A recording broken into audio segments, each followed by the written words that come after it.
Glasgow's independent music scene is at an all-time high, and I'll be speaking with some people who might be able to give us an insight into how the scene is bigger than ever.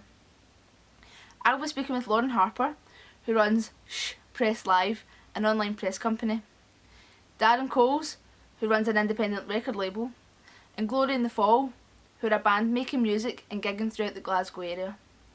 I also went to various different gigs in various different venues around Glasgow and filmed some bands' live performances.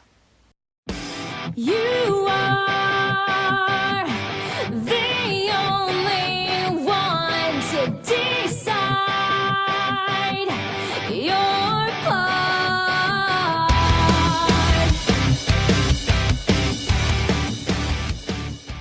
I'm Lauren Harper and I run a music press company in and around Glasgow.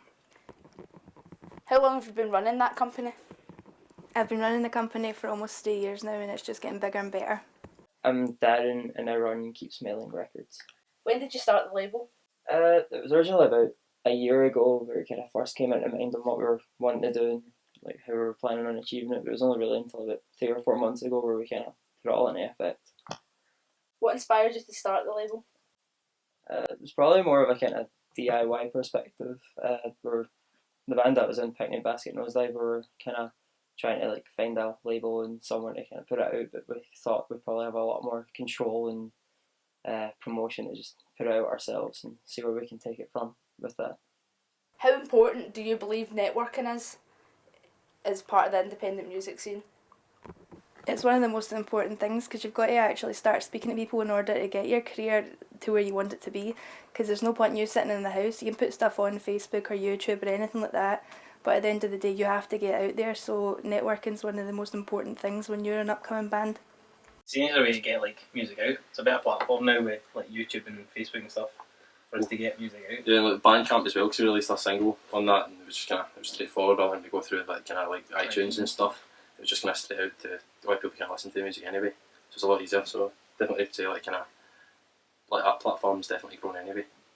How would you say that the independent music scene has changed? Well, it's got a lot bigger and there's a lot more gigs to photograph and a lot more bands to interview, and everyone's just wanting to get in on the scene now, so it's really good. And there's a lot of social networking to do with that. You rarely see a lot of bands flying anymore. You rarely see a lot of posters like at venues if it's other than the actual promotion companies.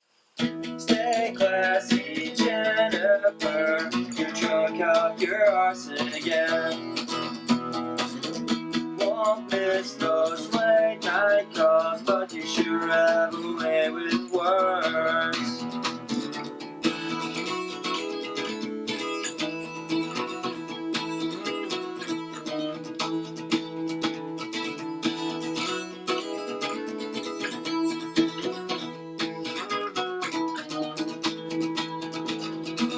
Housewives get desperate on their own. When they're drinking and they'll see old habits grow. It's not enough for you to leave a closing argument. When you make your peace, you're building up a monument. So take another drink on me. Stay classy, Jennifer.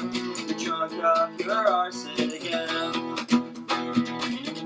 Won't miss those late night calls, but you sure have a way with words. I'm making peace and moving on. And when I make a case, you'll find you things that I've done wrong. You won't find genies in the bottles that you're drowning in. Only fuel to fire your angst and bitter loneliness. So take another shot. So would you say the independent music scene in Glasgow is definitely the place to be if you're into music?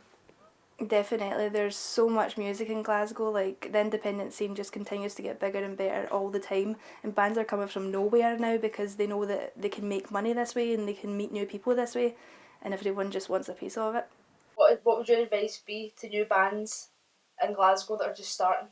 Just do what you're enjoying. As long as you're writing the things that you like and you're not just doing it to make sure that people come and watch you, like the people will come if your music's good enough. So just keep working at it. Don't rush it.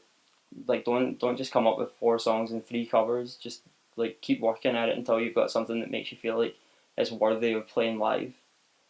You don't want to bore everyone with your crap songs. Write their own music. Aye, definitely. Write their own stuff rather than kind of doing loads of covers.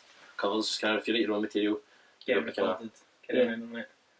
Share it about before you start playing gigs. So get. Aye, like, kind of get a kind of online profile first before actually going out and kind of starting to do gigs. Yeah. I think we'd bother a bit better for it. We had a lot more kind of material to kind of put out online rather than kind of just trying to go and gig. Glasgow's independent music scene is bigger and better than ever, with so many bands and singers coming out of the woodworks every week. With many famous venues such as the Glasgow Garage, the Archies, Maggie Mays, and the King Tut's Wabba Hut, to name but a few, there's a gig to go to every day of the week. Whether it's a local promoter with local acts playing Maggie Mays, 13th Note, Garage Attic, or Nice and Sleazy's, a major pop act might be in town, or just some good old fashioned open mic nights. So no matter what night you're out, or what kind of music you're into, there's always something for you to go and see. Recently, the new SSE Hydro Arena has attracted world famous acts such as Beyonce and Miley Cyrus, but it's Glasgow's independent scene we're going to see the most action, with lots of bands within many different genres of music. These bands are among some of the hardest working people I've personally ever met. Most of them have full-time jobs to spend every penny they make on recording EPs, albums, and travelling to gigs, sometimes more than once a week. Some lucky bands even get to support some of their favourite bands from all over the world when they play in Glasgow. Well, that's if they work hard enough. Recently, Glasgow's very own Alter Sky supported Weird Incred from New York when they played in Scotland. And Life in Standby finished in the top 6 of a Red Bull competition to play Download Festival, with them being the only Scottish band in the competition, and they'll be heading down to Donington Park in June to play the festival. Other bands such as Twin Atlantic and Biffy Clyro, who call Glasgow their home, have also went on to play many tours and festivals all over the world, including the USA. Glasgow is definitely one of the best places to be for a band to get into music and experience playing gigs that will stand them in good ground for the rest of their careers.